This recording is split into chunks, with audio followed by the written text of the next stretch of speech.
gatekeepers on the right, or gatekeepers of the so-called conservative community. Once again, I'll just start by saying, let's just drop the pretense, shall we? Conservative, my arse. Are these people ever conserved? What they do is they provide cover for our enemies. Oh, yes, we're the reasonable people. We're all classical liberals, but we own the conservative movement, and you just better do as we say, or else we'll make life very difficult for you, despite our stalwart opposition to cancel culture. And this is a controversy which broke out almost a week ago. I wasn't really paying much attention to it until today. But it begins with an essay on Barry Weiss's Substack by Douglas Murray. Now, I haven't really talked much about Barry Weiss. It's B-A-R-I. It's actually a woman. Let's see. Let's describe this from Wikipedia. Born in 1984, an American journalist, writer, and editor. She was an op-ed and book review editor at the Wall Street Journal and an op-ed staff editor and writer on culture and politics at the New York Times. Her voluntary departure from the latter drew considerable news coverage after accusing the Times of caving to the whims of critics on Twitter. Since March 1st, 2021, she has been a regular columnist for Die Welt. Yes, so this is a classical liberal, what they call intellectual dark web. Very satirical. Douglas Murray, I have actually praised one of his books on the book club. That would be The Strange Death of Europe, Immigration, Identity, Islam. But he is all het up about a fellow who is an editor at Chronicles magazine called Pedro Gonzalez. And he used some nasty words. You know the meme, physiognomy is real? Well, it's one that I hold as well, but I suppose it's terribly, terribly controversial, as well as being mean. Oh, so mean. Murray begins, given today's political environment in which the left seems unhinged from reality, unable to say that there is one thing that is a man and another thing that is a woman, or to articulate the most basic defense of liberalism and the West. Oh, liberalism. I thought we were conservatives. No, we're all classical liberals now. One might imagine that the right is sitting pretty. No, you're not part of the right. Liberalism is part of the left.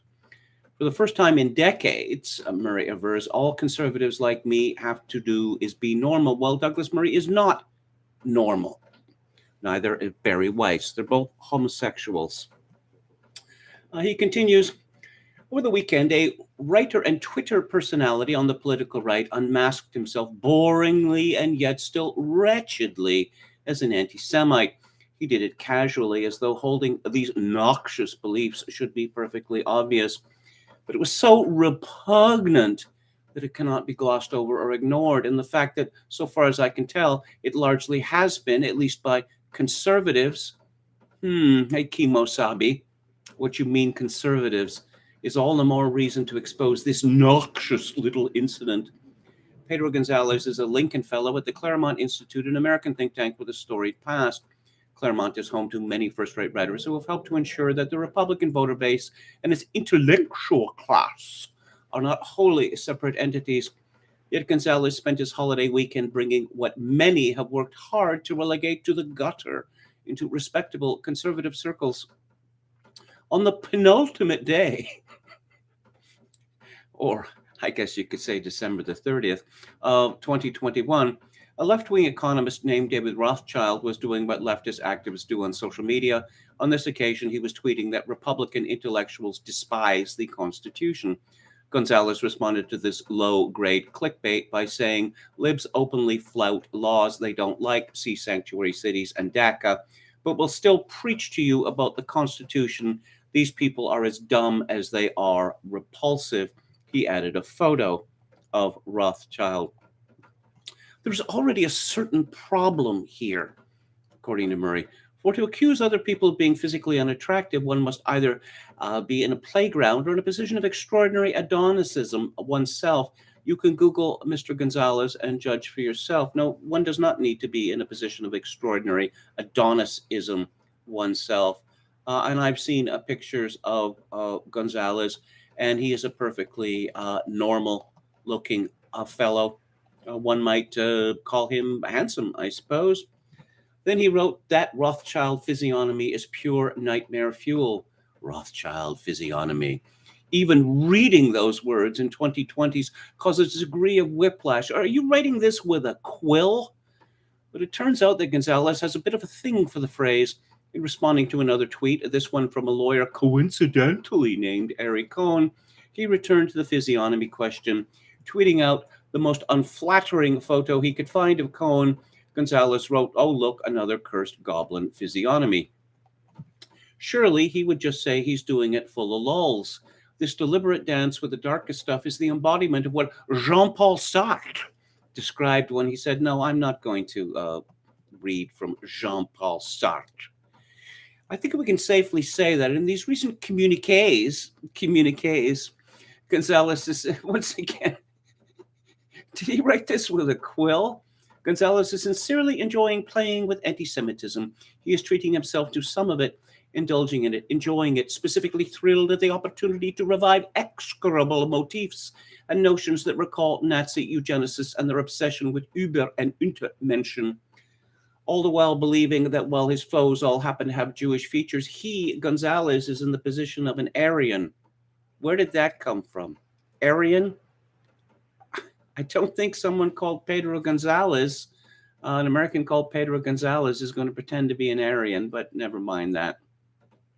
His odious game playing, which is now everywhere in our culture, is not violence, but is kind of proto-violence. It is playing at violence. It is threatening to go there. During an interview with Michael Malice some time ago, I was introduced to a meme I had been previously unaware of, where people on the right use a picture of a helicopter to reply to left-wing journalists that they don't like. The reference is to opponents of General Pinochet, who the late Chilean dictator had thrown out of helicopters. As I said to Malice then, I don't like this kind of talk, and I don't like this kind of play, for I know that the memesters playing with such ideas know almost nothing about what they are referring to. Really? How would you know that, Douglas Murray? What I'm sure of is that they get some sort of naughty thrill from the transgression, from joking about the murder of ideological opponents. Yet, just as this is deplorable when it comes from the left, wearing cute shirts with Che Guevara praising Stalin, joking about gulags, so it should be when it comes from the right. And in our era's race, to not just defeat but to hurt our ideological opponents, not enough people try to dampen this activity on their own ideological side. This is an uncomfortable subject for anyone who considers themselves on the political right, perhaps especially at this moment. I happen to believe that claims of fascism, racism, and extremism have been wildly overused against the mainstream right in recent years. People who hold normal conservative opinions have been demonized. People who should not have been shut out of the public square have been banned. No surprise, we've become inured to words like racist and bigot. Even the sharpest terms which historical experience has handed down to us, such as accusations of anti-Semitism, have had their moral force blunted. Golly, I wonder why, Douglas Murray. One of the consequences of this is similar to the effects of blunt force trauma. You end up not feeling things, even, perhaps especially, when you should. The American right should be broad, and it should be tolerant. It should accept ideological differences as much as any other movement that seeks to gain political influence. Yeah. Yes. I'm canceling someone right now, but I just want everyone to know that I'm a fierce opponent of cancel culture. Murray concludes, but there are places where it cannot allow people to go while remaining within the fold. What happened just before the new year is such a moment. Yes, mark that date. The penultimate day of 2021. A penultimate day that will live in infamy. Though helicoptering should not be a meme, defenestration should be. Rarely has there been an occasion when a dose of it has been more in order. Throwing someone out of a window, doesn't that normally lead to death? Douglas Murray, ever heard of the defenestration of Prague? So Pedro Gonzalez responded in Chronicles today of that old anti-Semitism smear. Actually, this isn't Pedro Gonzalez, this is Edward Welsh. Sorry about that. Chronicles associate editor Pedro Gonzalez was accused of being an anti-Semite by the Spectator associate editor Douglas Murray on Wednesday of last week. In an article entitled When the Right Plays with Jew Hatred in the Substack newsletter of former New York Times op-ed editor Barry Weiss, Murray wrote that Gonzalez unmasked himself boringly and yet wretchedly as an anti-Semite. Murray then quoted two of Gonzalez's Twitter threads. In the first, Gonzalez responded to a tweet by the left-wing economist David Rothschild, claiming that Republican intellectuals despise the Constitution, and then physiognomy, and then cursed goblin physiognomy. The problem with Murray's accusation is that anyone who follows Gonzalez on Twitter or searches his timeline for the term physiognomy will notice that he frequently lobs such jibes at political opponents of all ethnic backgrounds. One of his favorite targets is David French, a white Anglo-Saxon Protestant neoconservative. I just have to say, so someone criticizes the looks of someone who is Jewish, and immediately the assumption is, oh, all Jews are ugly. No, who's making that assumption? I don't think anyone is making that assumption, actually. But this paranoia, this shocking paranoia, in the same way that you mentioned George Soros. Yeah, so George Soros is a bad man, but he's Jewish. Yeah, I'm well aware of that, but you can't do that. Well, why not? Because when you criticize George Soros and you accuse him of being a puppet master, you are defaming all Jews. No, you're not. No, you're saying unkind things about George Soros. George Soros does not equal the Jews. Anyway, back to Walsh at Chronicles. Even if one finds Gonzalez's remarks about physical appearance to be frivolous or tasteless, there is absolutely nothing to be tweeted that would justify Murray's extravagant, unsubstantiated claim of anti-Semitism, as argued by David Goldman, a conservative Jewish columnist for Asia Times Online. Pedro Gonzalez does not use physiognomy as a code word for Jew, tweeted Goldman. Bad taste is not the same thing as anti-Semitism. David Reboy, a national security expert who is also Jewish, echoed the sentiment. Bullshit accusations of anti-Semitism are so contemptible, he wrote. Investigative journalist Matthew Termond was equally unimpressed. This is beyond spurious and specious and is frankly an embarrassing attempt to smear a rising intellectual star, he tweeted. Termond's father, Leopold, was an émigré Polish Jewish novelist who was Chronicle's founding editor. Leopold left Poland largely due to Stalinist censorship, but to his surprise, he observed something akin to Stalinism emerging in the United States, with the media and its mercenaries acting as self-appointed arbiters of acceptable discourse. Quote, deciding who stays on the stage and who leaves, while they keep the stage forever, gives them an air of invincibility that seems unpardonable to all those to whom democracy is an instinct, intuition, and an elusive promise of something better, unquote. He wrote in a 1976 essay, in America, it was not communists, but the emerging faction of neoconservatives who attempted to be the gatekeepers of discourse on the right. I should point out, in case you don't know this, that it has been repeated many, many times that the very use of the word neoconservatives is an anti-Semitic slur, which is hilarious because the man who popularized, you could say, invented the term neoconservative was Irving Kristol, a man for whom I have a great deal of time. In fact, he published 2 books with the word neoconservative in them. Walsh continues, the pugnacious rhetoric Gonzalez uses has been a feature of the populist right since the original king of the insult tweet, Donald Trump, who called Rosie O'Donnell fat and dumb and Jeb Bush low energy. Many found Trump's a penchant for the personal insult boorish and vulgar, but it was an important feature of his political success. By making aggressive personal attacks on his political enemies, Trump was only doing what the leftist establishment had been doing without consequence to the right for decades, relentlessly mocking the opposition as dumb, ugly, and pathetic. Amusingly, studies have shown that right wing people are perceived as being more attractive than left wingers. Perhaps it's not surprising that different ideas have consequences for personal appearance, given that right wing beliefs tend to involve higher levels of personal responsibility and vague masculinity and physical fitness, while left wing beliefs tend towards strange ecological dietary restrictions and value femininity over sensitivity and a masochistic culture of victimhood. But this taunting of left wingers and neoconservatives, whose founding intellectuals were ex Trotskyists, has nothing to do with anti Semitism, as Douglas Murray claims. His histrionic charge is unfortunately an effective tactic with a long tradition.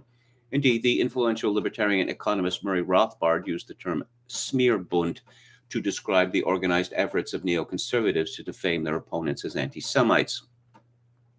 Neoconservatives have applied this slur to their enemies all across the political spectrum for decades. Not even Jews have been spared the accusation, from Chronicles editor Paul Gottfried to Rothbard himself. Stephen Miller would be another example. Surveying this campaign of vilification, the latter noted that not anti-Semitism, but organized anti-Semitism was the bigger threat to civil discourse. Neoconservatives used this rhetoric in the 1980s and 90s to marginalize the traditional right by arbitrarily associating it with anti-Semitism, racism, and what William F. Buckley Jr., when he switched to full alliance with the neoconservatives, called the fever swamps of bigotry. Back then, these power brokers threw defamatory bombs and personal insults at right-wingers, and their liberal buds happily joined in this activity. The right has endured this abuse without fighting back for so long that it apparently strikes Douglas Murray as unseemly that America's newfound populist right isn't willing to take it lying down anymore. Gottfried, myself, and everyone at Chronicles deplore Douglas Murray's truly vile attack on our colleague Pedro Gonzalez, who has our full support. The attempt by Murray and Weiss to smear Gonzalez shows that neoconservatives, in all their incarnations and permutations, never give up on slander that works. They accuse uncooperative right-leaning intellectuals of anti-Semitism as regularly as Chuck Schumer and Kamala Harris talk endlessly about systemic white racism. Why give up on tactics just because they are reprehensible, particularly if they're hired guns like Murray to apply them? The attack on Gonzalez also confirms something that Paul Gottfried has been saying for decades. Establishment conservatives who complain about the left's cancel culture are often the ones who try to cancel everyone to their right. Ironically, Murray himself remarked about the problem of promiscuous anti-Semitism charges to Weiss in a 2018 podcast. 10 to 15 years ago, if someone had said Barry Weiss is a horrible Nazi, that stuck and could end your career, Murray said. Nowadays, something very interesting is happening because of the internet. People can look into it for themselves. Indeed, after looking into it for themselves and finding it baseless, Murray's own followers wondered if either he would make a correction or retraction. Like Murray, Weiss is also a hypocrite, having launched a university as an anti-cancel culture academic project while being an offender of cancel culture herself.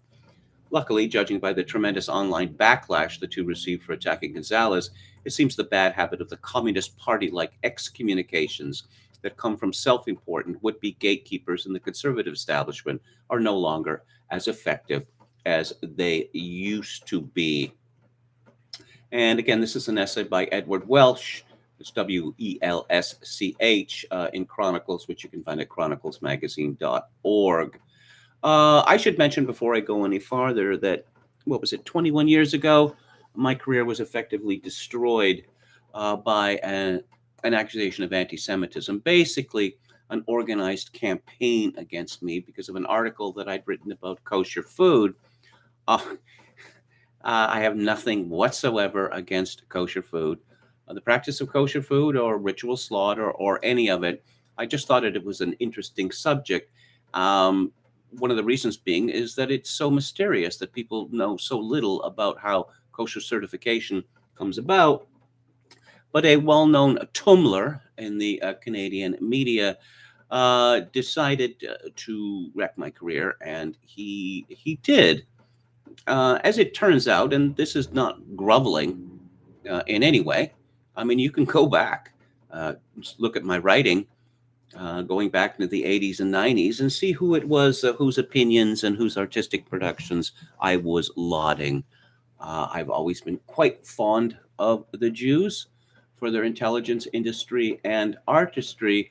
It is just so lamentable that a great many of them feel the need, I don't know, to make it clear who's in charge, that you cannot offend us in any way.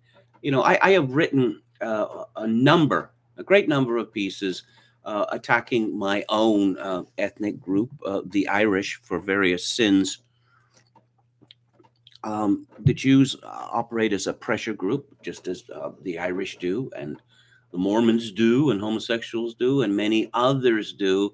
And as such, they should be subject to criticism. So enough of that. Let's go to Brian Schubert at medium.com. Douglas Murray called me an absolute fool for a tweet in which I said he had gone woke.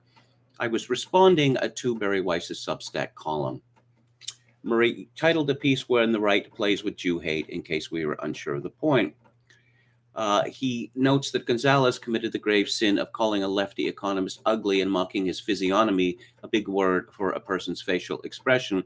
Others may say wimpy or weak or a vulgar synonym, and that's what Gonzalez meant.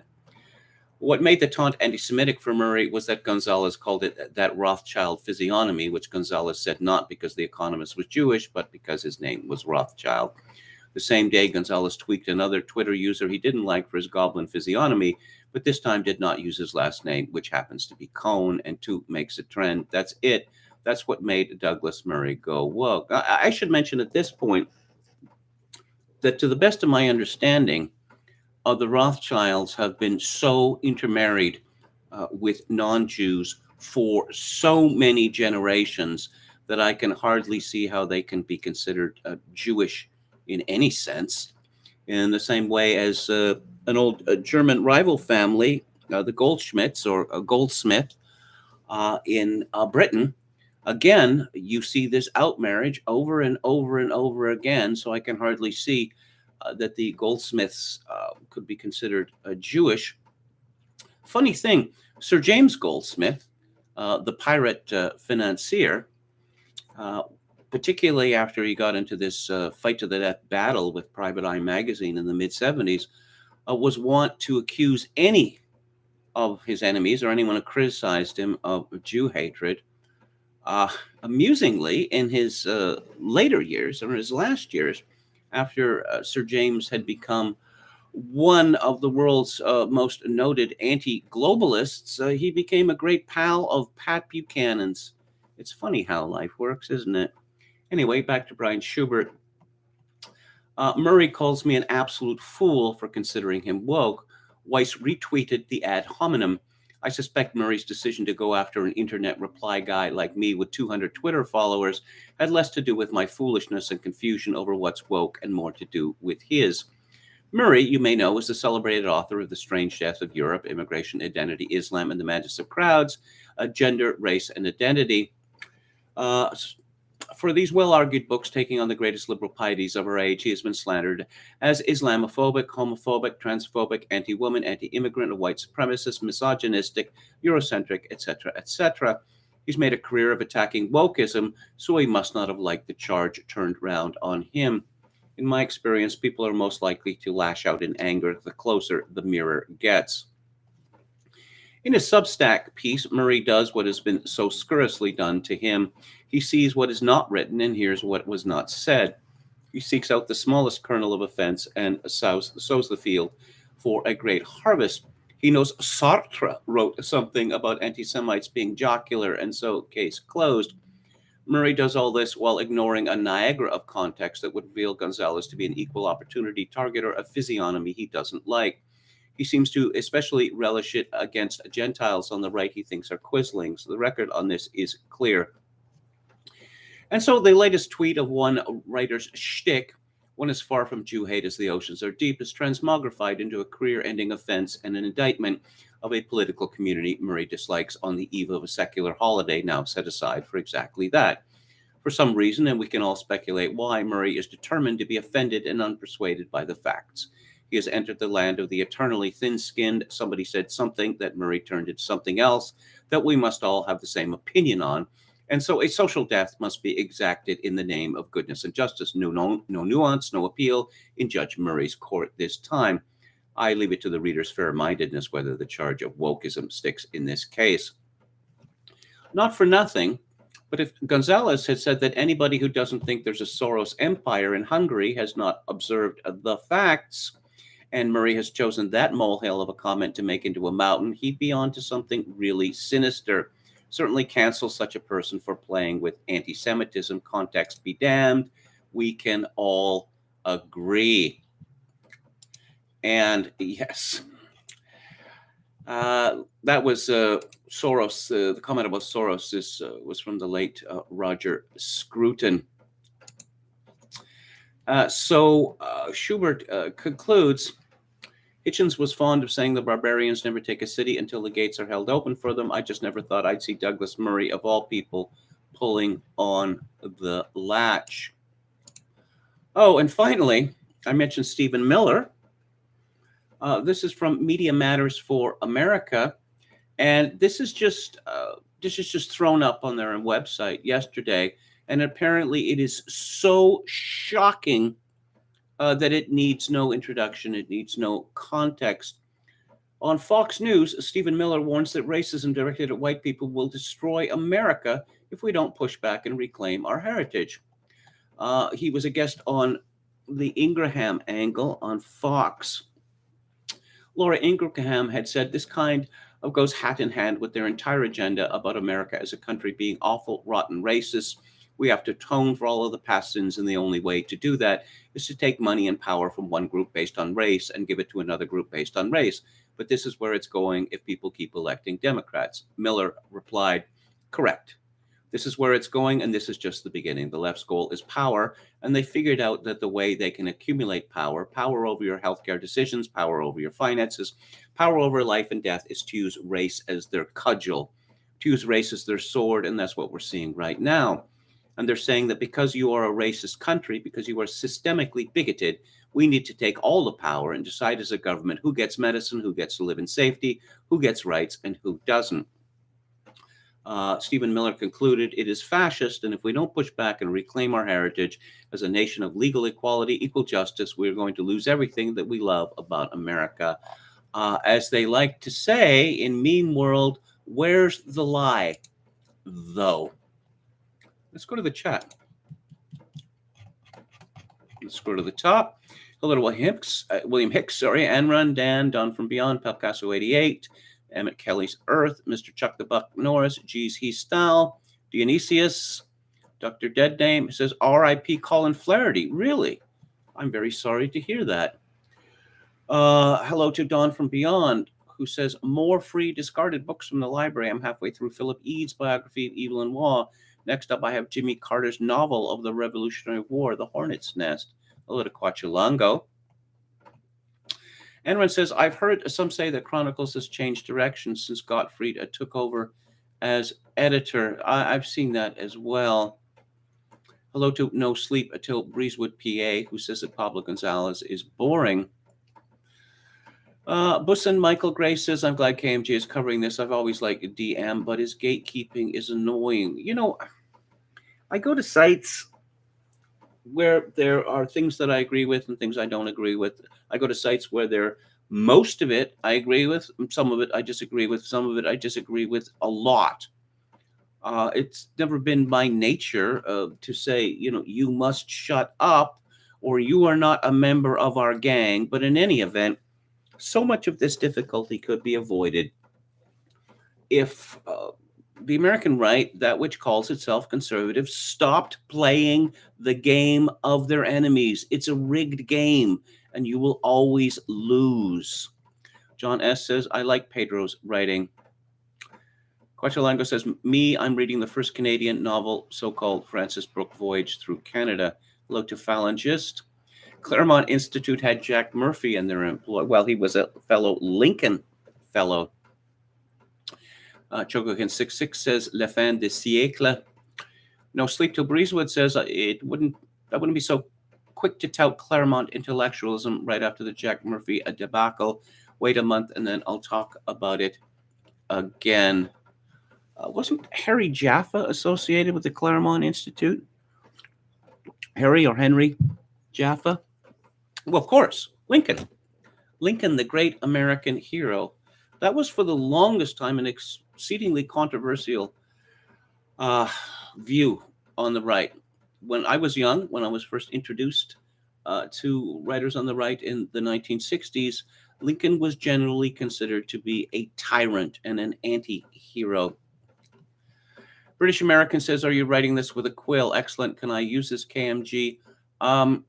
It's rather in the public domain, so by all means.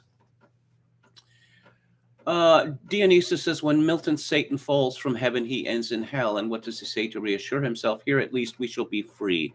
And that, I think, is the fate of the old-fashioned liberal. Don from Beyond said, I just came across a reference to a dinner party whose guests included Evelyn Waugh and Hilaire Belloc. Small world. They were friends. Of course, Belloc was considerably older. In one of his diary entries, Evelyn Waugh wrote a piece. He used to write free pieces for some publication of Belloc's, and he noted, hope I get to heaven that way. Murray showing out for his boss's owner, says John S. Yo Mama says, what if Gonzalez has that Visigothic blue blood ancestry? Possible. No Sleep says, Pablo's problem isn't any of this. It's the way he tries to get people who could reform the right the way we'd like, instead of on a third-party endeavor that is bound to fail. British American says, Murray was good back in the day, but his quill-written conservative takes and appeals to decency are way, way past their best before day. Yes, just stop with the decency, okay? The left destroyed decency. And, the right used to be interested in culture. National Review is very interested in culture, to give an example. The American Spectator, well, I suppose perhaps when it was still called The Alternative, was very interested in culture. The right is no longer interested in culture unless, David A. French, who I just love the Marvel Cinematic Universe. It's just too embarrassing. Buddy says, I bought hundreds of rolls of TP for the family in 2020. No shame here. Yeah, well, I did this, not hundreds of rolls. It's just like 16 or whatever. Oh my God, it's all disappearing. I don't believe in that sort of thing. But if I'm going to be left out because everyone else is panicking, then I suppose I have no choice. John S. says, I've heard Murray interviews. He has nothing to say that hasn't been said more interestingly by other men. Ian Durham, hello, says Jan, Murray's hissy fit reads like any one of the hundreds of similar diatribes found in the pages of commentary, yada, yada, anti-Semitism, yada, yada. Commentary, when Norman Podhoretz was editing it, was, as Peter Brimlow likes to say, a high IQ magazine. And Brimlow was invited to appear several times. Since Norman Podhoretz left, and then somebody took over whose name I forget, and then Pod Jr. was given the job, it is no longer a high IQ magazine. Hello to Gamian. And who else do we have here that I haven't already heard from?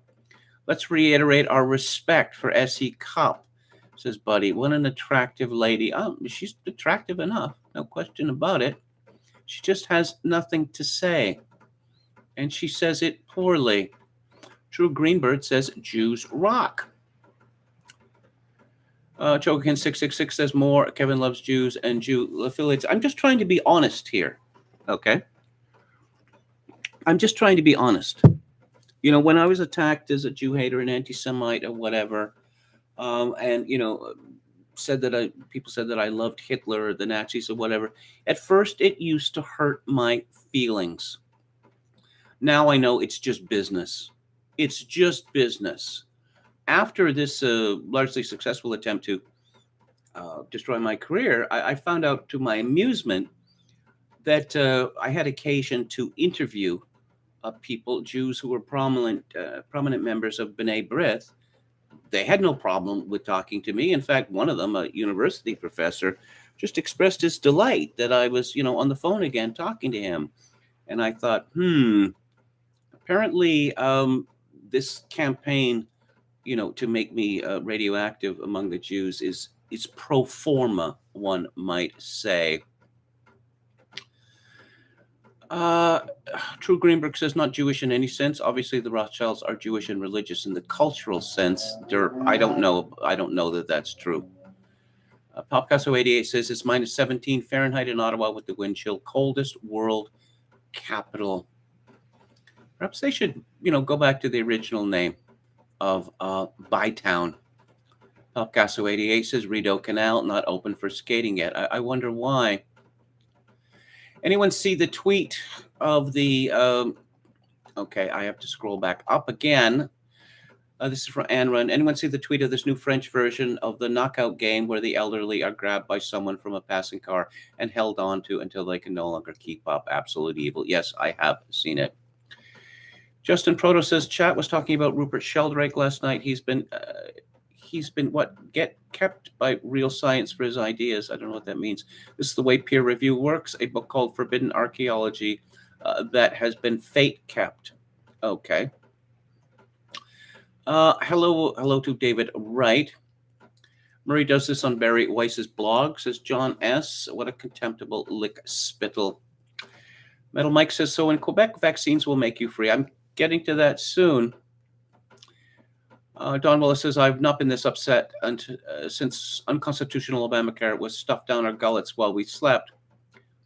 Emmett Kelly's Earth says, why was Gottfried excluded from Chronicles for so long? I don't know.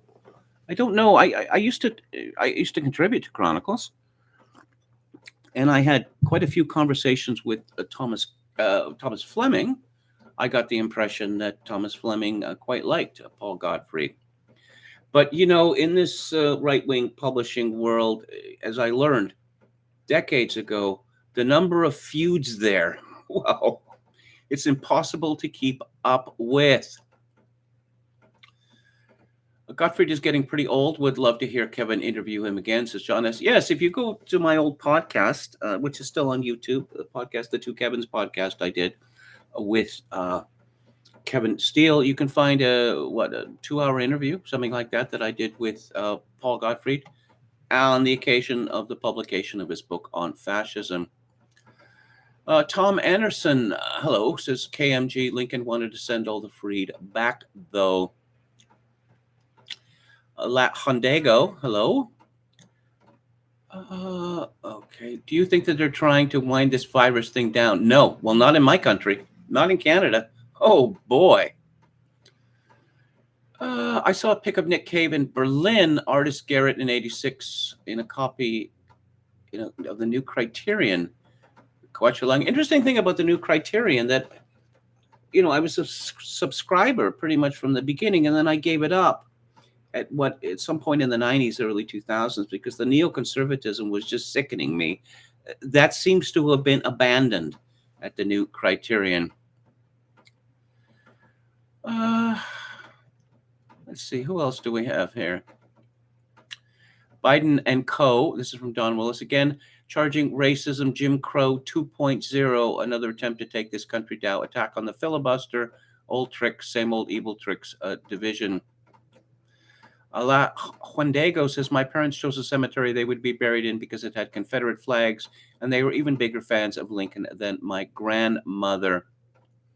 John S. says, I've downloaded as many of KMG's old shows, the podcast, as were available on YouTube. Okay, let's talk about the monstrous... No, hang on. No, before we get to the monstrous regimen of women, which is a phrase from John Knox, which is normally misused as the monstrous regiment of women, although, they both work. Let's... Is this still around? Does this still work? Oh, come on. That didn't disappear on me, did it? Some woman on Twitter was congratulating herself because she got a PhD in systemic racism studies. And this is what's become of the academy. That you can get a PhD in this stuff now, and it appears to be gone. It appears to be gone. That I don't know. The woman blocked me, or something like this. It's just not. Yeah. So she's going to, she's already been appointed. She already has a slot, and she's teaching, anti-whitey studies. Your tax dollars at work, as they say. So let's move on to the monstrous regimen of women. Canadian version. And things are moving very fast in my country, and we are becoming an authoritarian state. Canada had been, in many ways, for quite a few years. It was largely unofficial. Now it's becoming official. This is from Cormac McSweeney and Hannah Mayer Nasser at City News Calgary. The head of the Canadian Medical Association says it's time our country has a direct and honest conversation about how we treat unvaccinated COVID-19 patients. Don't you love that cliche? Whenever someone in a position of authority says it's time to have a conversation, it means that you're going to be shouted at and nasty things are going to happen. This comes as the latest wave, fueled by the Omicron variant, overwhelms healthcare systems again. Hundreds of thousands of Canadians are not getting the care they need because of the strain, according to CMA President Dr. Catherine Smart. As a society, we have made a decision to allocate resources disproportionately to this group of Canadians at the expense of other Canadians, including children who are not now able to attend school. Oh, where's the kill rising? What do children have to do with this? And I think we're sort of acting like it's not a choice, but it is a choice. We're also seeing Canadians lose their lives because they're not able to access the healthcare they need because of the system overwhelmed with COVID. The system is not overwhelmed with COVID. It isn't. This is the cold and flu season. It's winter. Every winter. Particularly in climes like most of North America, where it tends to be, wet, freezing, cold. ICUs are pushed to the breaking point. This happens every single year. Dr. Smart stresses she never wants to talk about not providing full care to patients. But believes serious discussions are needed as hospitals, doctors, and nurses reach a breaking point. Smart says we've been led to this critical point by the decision of a relatively small group of people, minorities. Don't you just hate them? We have this small minority, about 5 to 10% of the population, that are leading us to where we are right now. And I think we need to get serious about what we're going to do about that. I know for a fact, we're talking about Calgary, that Calgary, last spring, because of the COVID hysteria, the hospitals were empty. They'd been emptied out. No admittances allowed unless it was COVID related, with the result that one of my brothers came within about a day or two of dying. The bureaucrats that run our hospitals are, let's just say, inept. I'm not going to say criminally inept, but if you want to, I won't mind. And let's hear from some other women. Let's use the stick. Let's use the stick here on those evil, evil people. This is from Susan Delacourt at the Toronto Star. And Susan Delacourt has been around forever. She has seen it all. I don't know how many, 10 prime ministers she's written about, some such. She writes in a column called "Booze and Cannabis May Be Our Best Weapons in the Battle Against Vaccine Hesitancy. No vaccination, no booze. Quebec's scheme targeted at the vaccine hesitant certainly gives a whole new meaning to shots all round," Susan Delacourt writes. This is so funny. Let's isolate a minority from pretty much every aspect of human life. We're not up to grocery stores yet, but we may be getting there. But there's something else maybe at work here. A gamble at vaccination reluctance in Canada can be tackled with some of the same tools that governments have used to levy unpopular taxes. What works on getting citizens to open their wallets, in other words, might get them to roll up their sleeves. Anti-vaxxers aren't anti-taxers necessarily. Who is making that connection? But COVID-19's repeated waves have sent all governments scrambling to figure out how to get citizens doing something they don't want to do for the cause of the greater good, like paying taxes or getting multiple vaccinations. This is an inept metaphor. It's rubbish. People take taxes in exchange for services. Vaccination is nothing like that. If you believe that the mRNA jab is an experimental vaccine that has been demonstrated to be no longer efficacious, and you have serious doubts about its safety, how is this a service? French Federal Health Minister Jean-Yves Duclos has mused aloud that the country may have to start talking about, there it is again, talking about mandatory vaccinations, which would basically make shots in the arm another duty of citizenship in line with filing an annual income tax return. In the interim, though, Quebec has done its own bold experiment in behavior modification. We all love behavior modification, right? Yeah. How about we start raising our children in Skinner boxes so they don't get any bad ideas from their parents? By making vaccinations mandatory for purchases of alcohol and cannabis at government-run outlets.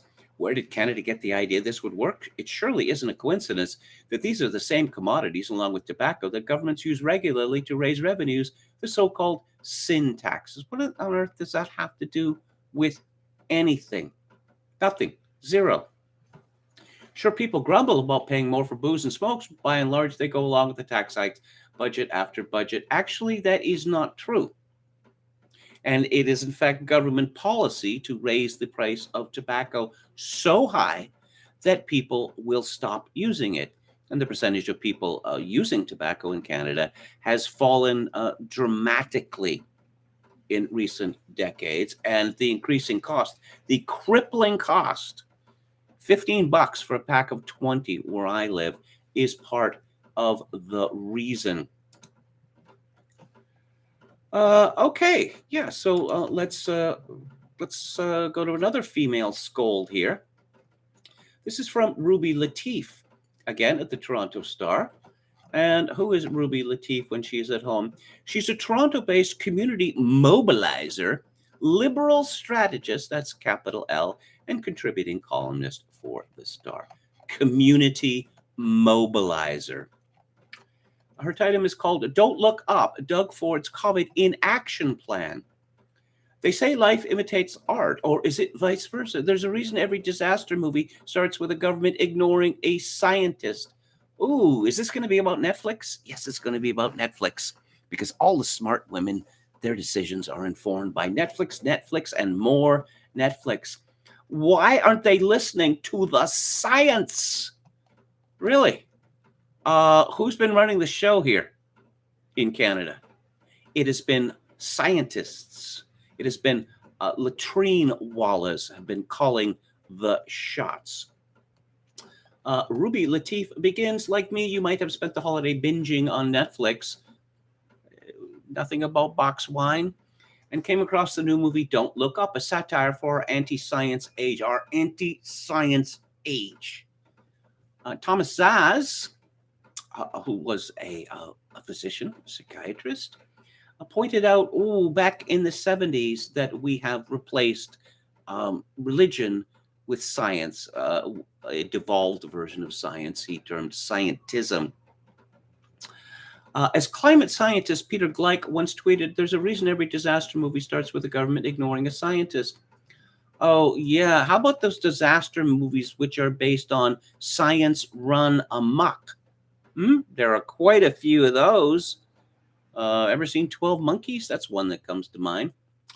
This movie has so many parallels with our current COVID response. It has been 712 days, and the Ontario government still has to heed the warnings from our scientists. They wanted lockdowns, they got lockdowns. They wanted masks, they got masks. They wanted social distancing, they got social distancing. They wanted a relentless campaign of jab, jab, jab, jab, and they got that. What on earth is this woman on about? Star article from December the 14th said Ford was concerned about the new Omicron variant and would soon announce an expansion of the booster shot plan. 3 weeks later, he implemented a variety of new restrictions. Could this lockdown have been perhaps avoided if we had some decisive leadership? The planted axiom here is that lockdowns work. They do not work. Why don't you ask Australia about that? Australia has listened to the science. Australia has created a sanitary dictatorship, a medico-political police state. And how's that worked out for them? Not very well. Not very well at all. And let's hear from yet another woman. This is Tasha Caredon, one of Canada's leading conservatives. This is in the National Post today. The unvaccinated must be deterred from harming others. The reality is that when we restrict plenty of behaviors where we judge that the harm to others outweighs the limits to individual liberty. Oh, you mean like abortion? What to do about the unvaccinated, she begins. As Omicron tears through Canadian society, this public health question has become a political wedge issue. The Liberals and Conservatives have chosen sides. No, it's not become a wedge issue. The Conservatives are not on the other side of this. The Conservatives are saying, can't we be a little more orderly about this? Can't we maintain some decorum? Just so long as we do it legally, sure, we'll have a police state. The Liberals and Conservatives have chosen sides, ramped up the rhetoric, and polarized the debate. That's what partisan parties tend to do, each playing to the base they think is most likely to support their point of view. The Conservative Party under Erin O'Toole has declared war on its base. With 88% of Canadians over the age of 12 fully vaccinated, the Liberals figure they're pretty safe siding with the crowd that favors the jab. Regrettably, they have chosen the strategy of demonization. This week, Health Minister Jean-Yves Duclos called on provincial governments to consider forced vaccination. 2 weeks ago, Prime Minister Justin Trudeau called the unvaccinated misogynists and racists. Actually, she made the same mistake I did a couple of weeks ago. This was from an interview last fall during the election. He dialed that down a bit this week when he said that Canadians are angry at the unvaccinated who take up hospital beds. Oh, who's taking up the hospital beds now? But his remarks caused a furor that is yet to decide. No, they didn't, actually, because this was ignored in the English language media in my country for months and months and months. This is not accidental, Caredon continues. The sad reality is there is a subset of the unvaccinated who fit Trudeau's description. Since September, for example, some have been using the hashtag pureblood on social media to self-identify as unvaccinated. You don't have to scroll far to find tagged images peppered with shots of white supremacy gestures. Oh dear, you mean like this one? Or MAGA hats. The Liberals' dog whistle is designed to conflate these people with mainstream conservatives. Yeah. And turn people off Conservative leader Erin O'Toole's call for reasonable accommodation. O'Toole is asking for acceptance of the fact that up to 15% of the population will not get vaccinated. Yeah, he's saying that today. He'll say something else tomorrow. That is his way. He favors rapid tests. What an idiot, to keep unvaccinated workers on the job as opposed to shutting down to stop the spread of the virus. In a population that is now largely fully vaccinated, in fact, the action and inaction by the Trudeau government is normalizing lockdowns and restrictions as the primary tool to fight the latest COVID-19 variant. But this approach is also wrong. First, it relies on unreliable technology. Rapid tests are not good at detecting Omicron infections, particularly in the early stage when a person is infectious but shows no symptoms. Second, it sends a double message. On the one hand, the Tories encourage people to get vaccinated. On the other hand, they make allowances for those who eschew the jab. It's like saying, wear your seatbelt, but if you don't, that's okay. Well, guess what? It's not.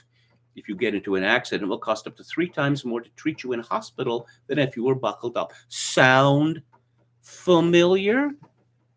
Well, okay. Let's lower the speed limit to 15 miles an hour. If we do that, Tasha Karedin, then hardly anyone will ever be killed in auto accidents.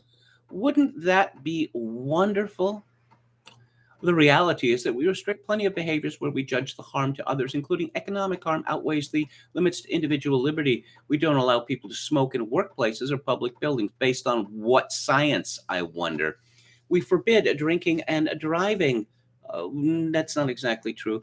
And we mandate vaccination for contagious diseases such as measles if children are to attend public school. The vaccine efficacy has collapsed. But she doesn't know that. Or she's pretending to forget. She's pretending to forget. Oh, yes, let's trot out Edmund Burke. Of course, of course, of course. Let's see. I tweeted women. Let's see. My column, Tasha Karedin, had tweeted the unvaccinated must be deterred from harming others. I responded, women must be deterred from turning Canada into a giant kindergarten. William M. Briggs responded twice. Let's line them up against a wall and shoot them down like the dogs they are. Am I right? And then, speaking of this, when YouTube whacked my video for medical misinformation, they scolded me that it was only a warning, but that if I did it again, they'd send me to the corner with a strike to think about my sins. Triumph of the matriarchy. Indeed. And do we have any other examples of this? Of course we do. Of course we do. Let's hear from another classical liberal. And that would be another member of the intellectual dark web, Claire Lehman, who's from Australia, a country which has gone mad, even madder than Canada. I follow a lot of people who are skeptical about mainstream COVID policies without being conspiratorial about it. What disturbs me is not policy skepticism, but the constant implication that something conspiratorial is going on, that the elites are out to get us. I responded, the president of France says publicly that the unjabbed are, quote, not citizens, unquote, and he plans to murder them, which means to cover them in shit. Golly, can't imagine why anyone would believe that the elites are out to get us.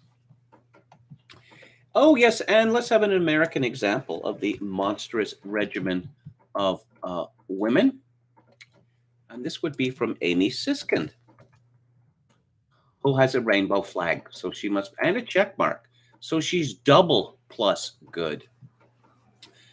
She tweeted, a Citigroup announces staff in the U.S. who have not been vaccinated by January the 14th will be placed on unpaid leave and fired at the end of the month.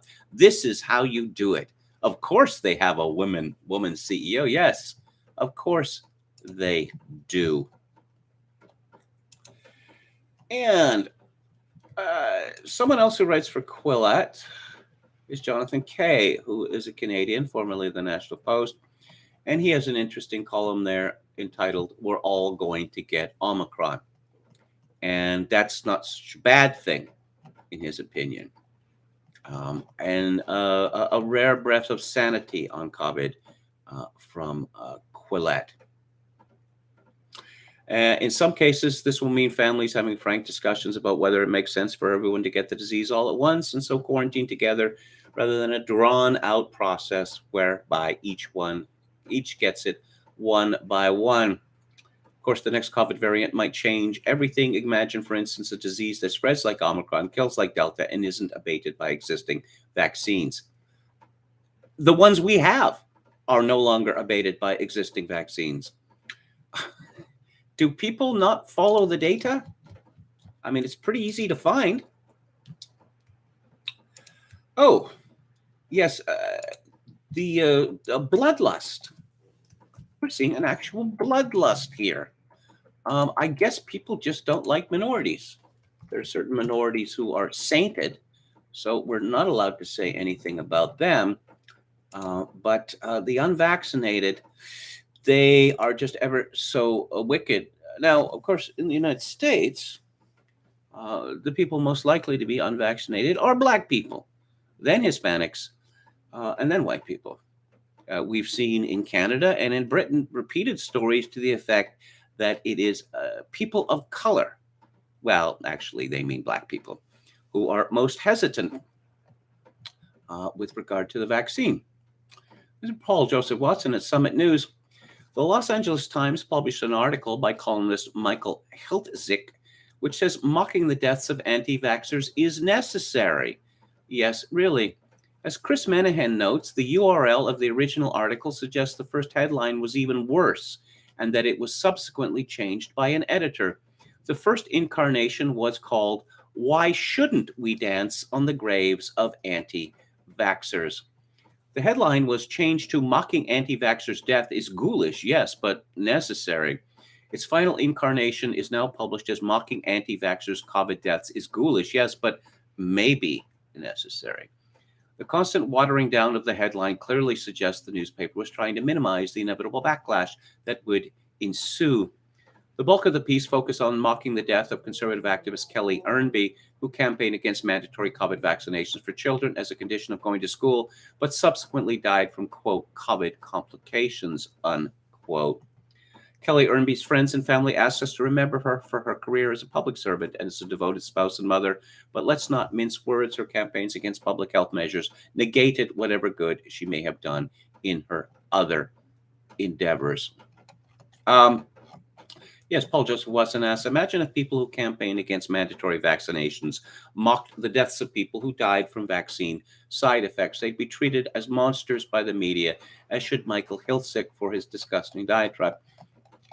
I'm going to suggest a hypothesis here. The reason for this is because they see vaccine hesitant as Trump supporter. That pretty much wraps it up there. So these people should die. And if they're not going to die, then we're just going to make it impossible for them to do anything, perhaps up to and including buy food. People have thought that I've been exaggerating, guilty of hyperbole in my use of the term, which was invented by Bishop Athanasius Schneider, of sanitary dictatorship. Does anyone think that it is hyperbole now? And speaking of Canadian police state, we have an institution called the Royal Canadian Mounted Police, which is a kind of a paramilitary occupation force, particularly in Western Canada. It is RCMP policy that its officers do not come from the areas they patrol. In the last decade or so, it's been revealed that the Mounties consider British Columbia and Alberta in particular to be the Wild West. They get away with absolutely atrocious behavior, some of my favorites, being caught masturbating in a police cruiser and getting a 5-day suspension, being drunk on duty and driving a patrol car into a school bus and getting a 5-day suspension. This is from Roberto Wakewell Cruz. Anti-government and anti-law enforcement opinion should be reported, RCMP Commissioner Brenda Lucky said yesterday. When in doubt, report it. Canadians go about their daily lives and routines. It's easy to overlook the seemingly ordinary moments that make up our days, she said. According to the RCMP's guide titled Reporting Suspicious Incidents to Police, Internet users should keep an eye on people with views that question authority or views that are, quote, anti-government. Views that are anti-law enforcement, anarchism, and, quote, grievance-driven ideologies, unquote, should also be monitored. This category can now encompass new and emerging ideologically motivated threats such as environment, animal rights, etc. The goal of the initiative is to enhance the quality of information being shared with police and to encourage the reporting of suspicious incidents and activities. Some people hold social or political beliefs that may be considered extreme or outside mainstream ideologies. Although some ideas alone may be concerning to those around them, it is when a person uses or actively supports violence to achieve ideological, religious, or political goals that the police have a role to play. Law enforcement has no role in policing the thoughts of Canadians, wrote the RCMP. Police, however, will take action to prevent crimes if there is evidence an individual is planning or preparing to commit an act of violence or to actively provide support to others doing so. So if I were to say, I hate the state, how threatening is that? Should that be reported? Let's look at the numbers, the data, the science, in other words. This is from Caressa Wilson at CP24. And again, CP24 has abandoned its previously laudable practice of actually giving us the numbers, the breakdown on the new infections on their vaccination status. There are currently over 3,200 people hospitalized with COVID-19, and a record number of adults with the virus were admitted to intensive care units in the past 24 hours. 3,200 people. That sound like a lot to you? Let's just remind ourselves what the population of Ontario is. It is 14.9 million people.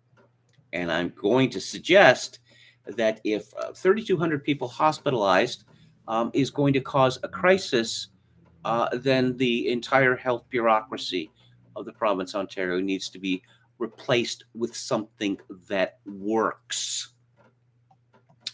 As of Monday, 61 children between 0 to 4 years old were hospitalized with the virus, which represents the largest COVID-19 hospitalization rate among patients under 60 years old. I'm going to suggest that these children were infected in the hospital, that they were not admitted to the hospital because of COVID-19. Of those currently in the hospital with the virus, 477 are in intensive care units, up from 438 yesterday and from 266 a week ago. Christine Elliott, the health minister, said 54% of admitted hospital patients testing positive for COVID-19 were admitted for treatment of COVID symptoms, while 46% were admitted for a different medical issue and happened to test positive for a coronavirus. The Ontario Health Association said that a total of 1,765 ICU beds were full on Monday, resulting in a total of 578 adult ICU beds available across the province. As of January 9th, over 90% of all hospital beds were occupied. This is entirely commonplace for Ontario and the rest of Canada during this time of the year. So far, over 87% of Ontarians 5 years and older have received at least one dose of the COVID-19 vaccine. 82% have received 2 doses, and 35% have received 3 doses. The ministry says another 21 deaths occurred in the past month, raising the death toll to 10,399.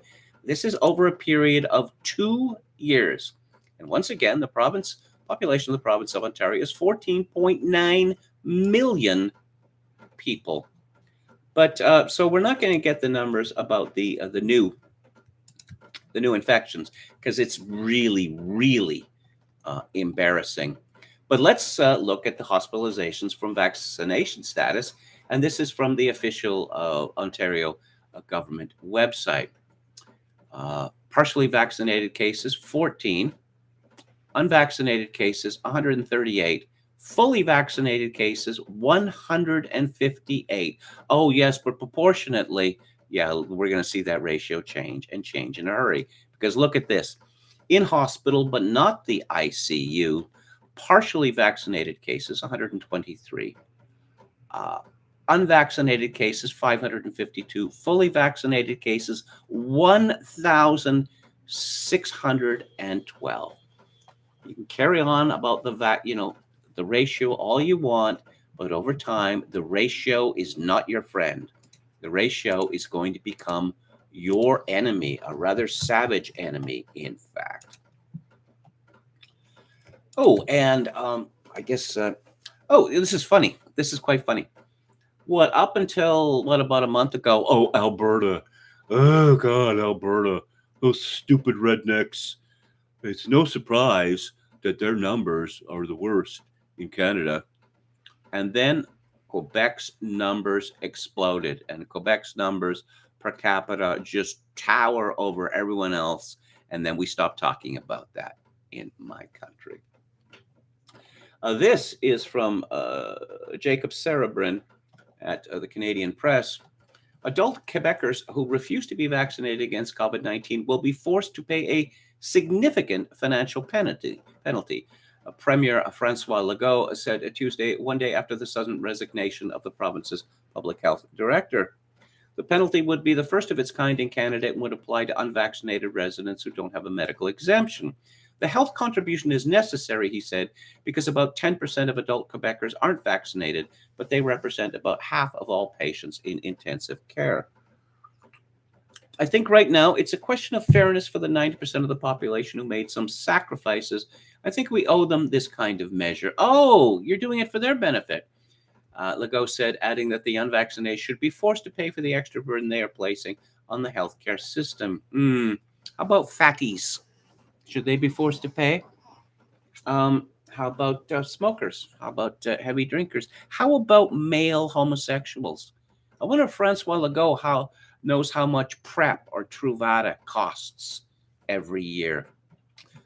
Last time I checked, it was about $100,000 for each male homosexual. Golly, that seems kind of unfair, doesn't it? Unfair to the rest of us? This is from the same source. As Quebec officials consider tightening the rules for the unvaccinated, health experts in the province say expanding the vaccine passport system is justified because of the high number of COVID-19 patients in hospital who have refused to be jabbed. Did you find it funny that the mainstream media is now using this term jabbed? Oh, by the way, if you've been reading the Canadian media, or perhaps you just caught something, from a foreign country, the Premier of Quebec has made it impossible for unjabbed people in Quebec to get a hold of alcohol. And I thought, no, this is obviously untrue. The Premier of Quebec has control over the Quebec liquor stores. And I thought, I'll just do a search of this. This is from the Alcoholic Beverage, a blog. Where is beer sold in Quebec? Wine, beer, and other low alcohol beverages are widely sold in supermarkets and grocery and convenience stores, though selections can be a little restricted. For high alcohol beverages, you'll have to shop at one of the Société des Alcools du Québec stores. Okay, fine. You can buy beer until 11 p.m. daily at the convenience store. So, yeah, there is no problem currently with getting hold of alcohol in Quebec for the unjabbed. But I was in the media for a long time. And if I were an editor or I were a reporter on this, I think, are government liquor stores the only places in Quebec where you can buy alcohol? Because I'd feel pretty stupid if, I published a story which gave the distinct impression that the unjabbed can no longer procure alcohol in the province of Quebec. But our Canadian media is quite possibly the laziest in the Western world. According to Roberto Wakewell Cruz, again from the Post-Millennial, Prime Minister Justin Trudeau assured Canadians that there are enough doses of COVID-19 vaccine for a fourth dose, if and when those doses are necessary. The CEO of Pfizer even recently said that it isn't clear if a fourth dose of vaccine is even necessary, saying that a specifically made vaccine more fit for the Omicron variant would be ready by March. That is really warp speed, wouldn't you say? And what's the worst that could happen? Oh, yes, let's hear from Anti-Pope Nasty. This is from Kane at Citizen Free Press. Getting vaccinated is a, quote, moral obligation. Well, it's good to know that the Pope is still interested in morality. It's funny how the Pope's interest in morality only pertains to, shall we say, public policy issues. Golly, you're not really going to hear the Pope talk about sin, are you? Let's go back to the chat. The Vex has to be shut down for everyone but the most vulnerable, says Le Hundego. Once we are aware, we can treat effectively. Yeah, I can't repeat that. This is not anti-vaxxerism, Yeah, COVID vaxes, Hundango. Duke. Who's this Duke of which we speak? Don Willis says, some dimwit on the BBC said we need to find ways to count COVID cases and COVID-related events. Huh? Oh, I see. Dionysus, if you were to tell me that I would be owned by David Duke and the anti-vaxxers 10 years ago, I would have laughed at you. David Duke, he's a scientist, isn't he? Doesn't he have a PhD in anti-Jewish studies from some Ukrainian technical university? Does David Duke speak Ukrainian? I would be surprised. I would be surprised. GC Style says anti-government. My statement suggesting sending all the politicians on a raft down the river probably got me listed then. Tom Anderson says RCMP sounds like the FBI. Hello to Yako Raipala, our Finnish friend. They've turned the vaccine into a form of faith healing. The cult magic doesn't work unless all the skeptics and their negative, doubting energies are driven out of the room. I mentioned this before, but you might find it useful in your own discussions. When this question of why everyone must get vaxxed comes up, just tell them the reason is simple. It is to eliminate the control group. Oh, we can't talk about, let's say, contraindications among the unvaxxed versus the vaxxed, especially the triple vaxxed. Well, if there's no control group, then we can no longer make those comparisons, can we? Red Sulfur Cafe, hello, says Astrid is a very white-sounding name, like Astrid Gilberto. William Hicks says the guy who runs the COVID blog covers many cases of the virtue signaling vaxxers who've made their trip to Valhalla. Oh, wait, someone does mention Astrid Gilberto. Yes. Don from Beyond says, here in Florida, I'm paying between $9 and $10 for a pack of 26 made with organic tobacco, American Spirit Gold. Yes, now you're making me sad. You're making me sad. Back in San Diego in 1995, I could buy a carton of Pall Mall filterless 100 millimeters for $14. And of course, if you wanted to buy the generic cigarettes at the generic stores, which they had in San Diego, I found just like in Repo Man, that was I'm always delighted by this sort of thing.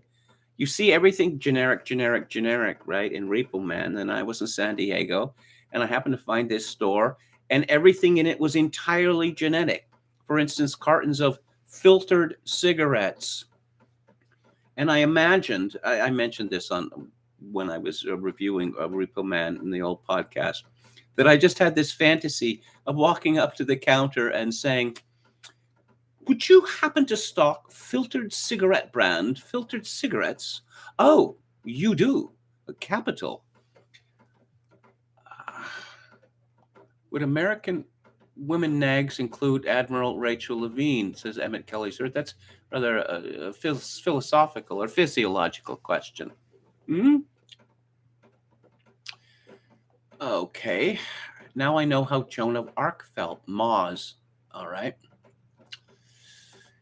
Okay, so approaching final form, says Dionysus. I wonder what that might be. Am I going to burst into flames? From the Daily Mail, IKEA slashes sick pay for the unvaccinated. Oh, yes, Dr. Fauci, a.k.a. the science. This is from Wendell Husbo at Breitbart. Dr. Fauci blames Rand Paul, who survived an assassination attempt, for death threats. Fauci accused Paul of inspiring death threats by crazies out there against him, as Paul, a medical doctor, continued to grill the public health bureaucrat about his handling of the coronavirus pandemic. What happens when he gets out and accuses me of things that are completely untrue is that all of a sudden that kindles the crazies out there, and I have threats upon my life, harassment of my family and my children with obscene phone calls because people are lying about me, Fauci said before describing an unfortunate incident. And there's an actual picture of Fauci holding up a printed page that says, "Fire Dr. Fauci." The police asked him where he was going, and he was going to Washington, D.C. to kill Dr. Fauci. He said they found in his car an AR-15 and multiple magazines of ammunition because he thinks that maybe I'm killing people. I would like to know more about this story. Where was this man found, actually? Was he found in Virginia or was he found in Montana or Oregon? I'm suspicious of this.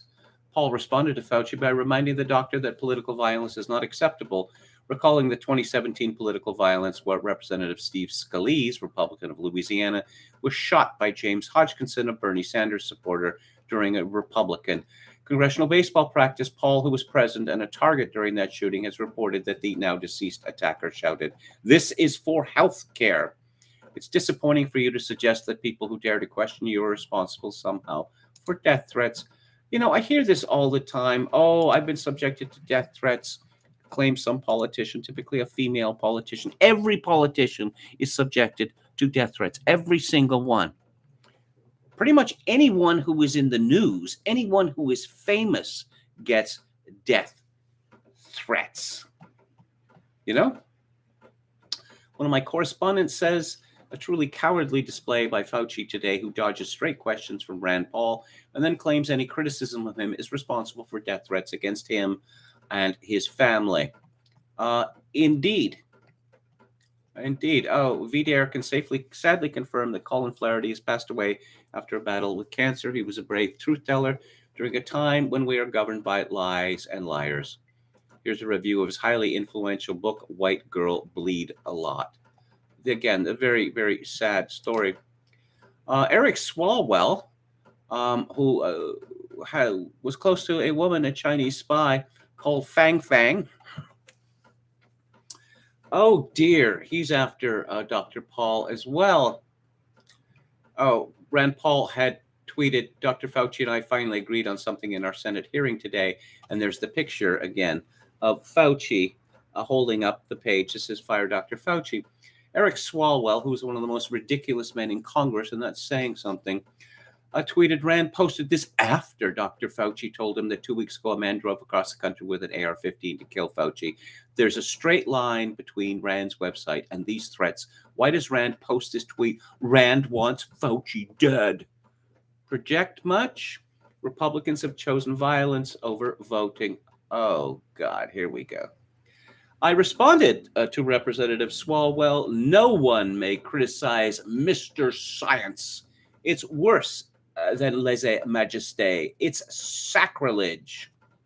They really believe this. They really, really believe this. Again, the United States government gave money to Chinese communists in Wuhan to take bat viruses and to make them more virulent and more easily transmissible. Why aren't people rotting in prison for this? And of course, it goes all the way to the top. This is from Alan Bakhari at Breitbart. Twitter has banned @Expose Fauci, an account set up by Project Veritas to promote the organization's latest bombshell, a drop of documents regarding U.S. government involvement in gain-of-function research on bat-borne coronaviruses in China. Project Veritas's main account on Twitter was banned in February 2021. Twitter claimed that the journalistic outfit's attempt to interview Facebook VP Guy Rosen at his home violated the platform's policies on posting private information. Twitter has not yet given an excuse for banning the Expose Fauci account. The report states that EcoHealth Alliance approached DARPA in March 2018 seeking funding to conduct gain-of-function research of bat-borne coronaviruses. The proposal, named Project Diffuse, was rejected by DARPA over safety concerns and the notion that it violates the basis gain-of-function research moratorium. According to the documents, NIAID, under the direction of Dr. Fauci, went ahead with the research in Wuhan, China, and at several sites across the U.S. Dr. Fauci has repeatedly maintained under oath that the NIH and NIAID have not been involved in gain-of-function research with the EcoHealth Alliance, but according to the documents obtained by Project Veritas, which outline why EcoHealth Alliance's proposal was rejected, DARPA certainly classified the research as gain-of-function. But you know what happens when you report the truth these days? Sure, you can figure it out. You're guilty of being a conspiracy theorist. Oh, Doctor calls Senator Marshall moron on hot mic and said Rand Paul kindles crazies. Yes, it's a conspiracy theory, according to the London Independent. Uh, Speaking of physiognomy being real, have you seen this fellow Oliver Darcy of CNN? I mean, Brian Stelter, what Hannity nicknamed him Dumpty. Stelter is kind of goofy looking, but Darcy looks like a ghoul. This is from Steve Watson at Summit News. CNN's Brian Stelter and Oliver Darcy expressed disbelief and horror Monday that more Americans are beginning to live their lives normally again after 2 years of media-driven pandemic panic and fear. Stelter asked a question that everyone already knows the answer to: is the media out of touch with the public about COVID? In a statement, the irony of which can be lost on no one, Darcy replied that yes, the media is out of touch. He explained, I think this is an issue because if people are tuning out what's going on in cable news, the general population, they're just, ignoring everything and living their lives, and we're really not getting the information that they need to them. Oh, okay. So what is it? Do you want them to have information or not? Or do you just want them to have your information? Oh, all of these people doing their own research on the internet. Oh, that's a bad thing. But being spoon-fed by CNN is evidently a good thing because no wrong thinkers are ever allowed on CNN. Oh, yes, and Twitter has already informed us that this is completely out of context. Paul Joseph Watson at Summit News. CDC Director Rochelle Walensky acknowledged that over 75% of COVID deaths were people who had at least 4 comorbidities and were unwell to begin with. She made the remarks during an appearance on Good Morning in America. Out of context, this is just a study. Okay, that the CDC did, which is completely irrelevant, of course. And this is from Joseph Curl at Daily Wire. The CEO of the first company to win approval for a COVID-19 vaccine said Monday that he hopes the virus will be controlled by annual vaccinations and pills to treat illness when people get sick. Albert Bourla, head of pharmaceutical giant Pfizer, said on CNBC that annual COVID shots could become the norm, just like yearly flu shots. And how well do the yearly flu shots work? I watched the part 3, the final part of Georg Rackal Schmidt's piece on Purdue Pharma and the Sacklers. And if you watch this and you are not consumed with the desire to abolish the FDA and I don't know, something Minecraft, big pharma, then I would suggest that you're lacking in, I don't know, just ordinary human feeling. Let's go to Steve Kirsch's Substack. Who is the real misinformation spreader, RFK Jr. or Sanjay Gupta?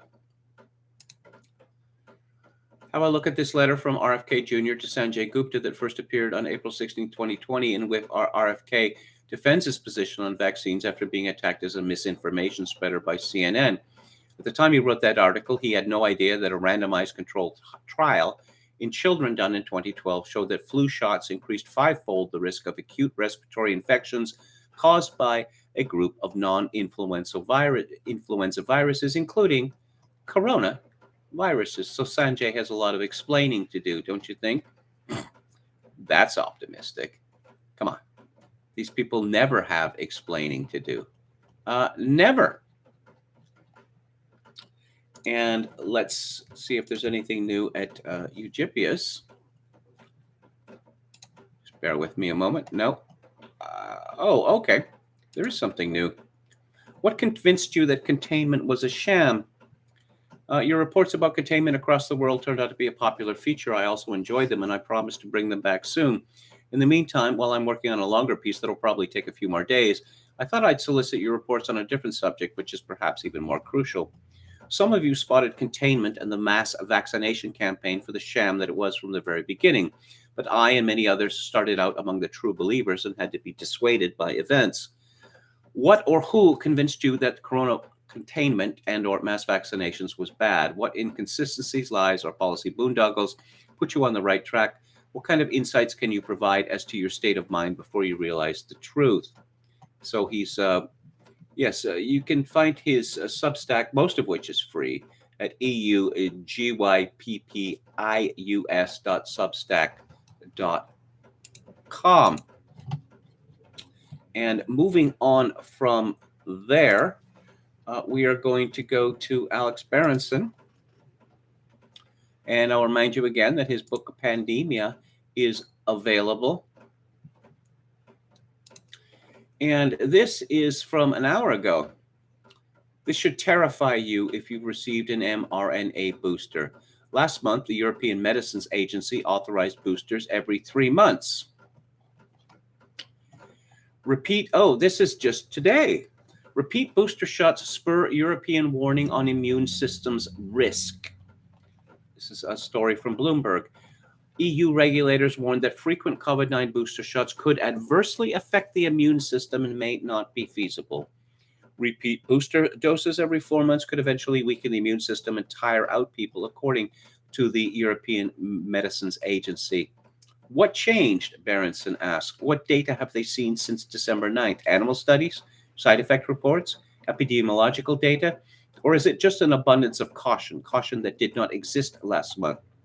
The time for obfuscation and deception is over. Hundreds of millions of people across the United States and Europe have received mRNA boosters. They deserve to know the truth. And another story from 2 hours ago from Alex Berenson. Internal hospital data confirm a huge increase in patients with vaccine side effects in 2021.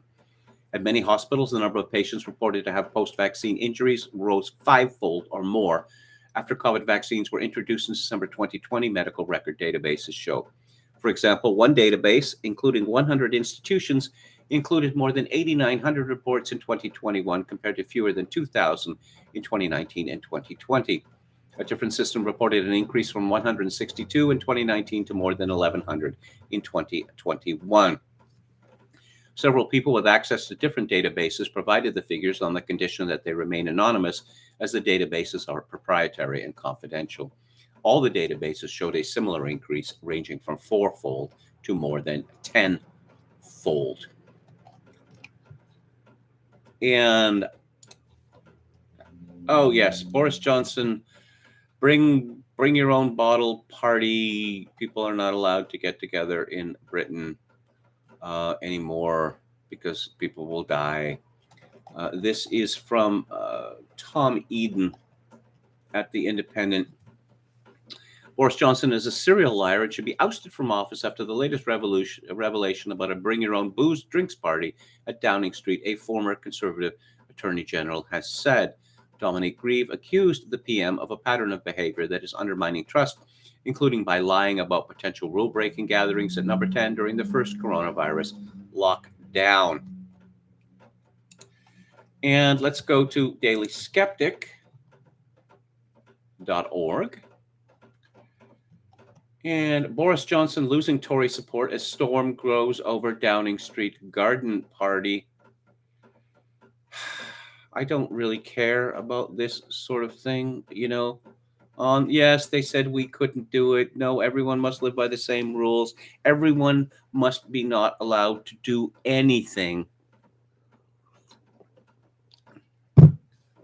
This is a very feminine way of thinking. Daily COVID cases fall 45% week on week. That would be in England. Government guidance to GPs on vaccine safety omits Pfizer trial data showing twice as many cardiovascular deaths in vaccinated. Twice as many. Wouldn't you call that significant? Zoe Williams dehumanizes school children, excuses mask mandates. A Guardian column by Zoe Williams on January 3rd, in which she lauded teenagers for their stoical refusal to bellyache and moan about mask requirements, which Williams regards as no big deal. Oh, all of the children are going along with this, are they?